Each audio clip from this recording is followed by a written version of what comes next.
सलगच्या सुट्ट्यांमुळे पर्यटकांचा ओघ कोकणातील समुद्रकिनारे, मंदिरे किंवा गडकिल्ल्यांमध्ये आपल्याला पाहायला मिळतो आहे। मी सध्या आहे सिंधुदुर्गातील वेंगुर्ल्यातील रेडी या स्वयंभू गणपती मंदिरात। या ठिकाणी मोठ्या संख्येने पर्यटक गणेशाच्या दर्शनासाठी आलेले पाहायला मिळत आहेत।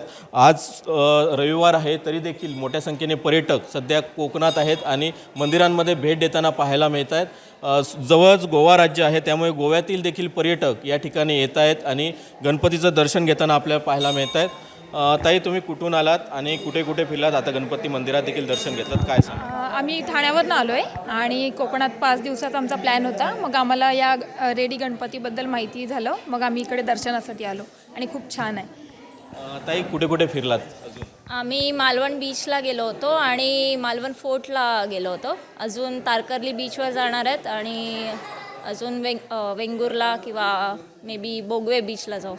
ताई, तुम्ही कुठून आलात आणि गणपती मंदिरात भेट दिली, अजून कुठे कुठे फिरायचं? आम्ही आता पालघरवरून आलेलो आहे। 5 दिवसाचं आमचं आहे। आता हे गणपती मंदिर आम्हाला खूप आवडलेलं आहे आणि मूर्ती तर खूपच सुंदर आहे। अजून कुठे अजून आता मालवणमध्येच फिरायचं आहे अजून 2 दिवस। देशभरातील पर्यटक कोकणातील समुद्रकिनाऱ्यांना पसंती दर्शवतात, त्याचप्रमाणे आता गणपती मंदिरात देखील मोठ्या संख्येने पर्यटकांचा ओघ वाढलेला आपल्याला पाहायला मिळतोय। कॅमेरा पर्सन सुरेशसह सदाशिव लाड, ABP माझा, रेडी, सिंधुदुर्ग। ABP माझा, उघडा डोळे बघा नीट।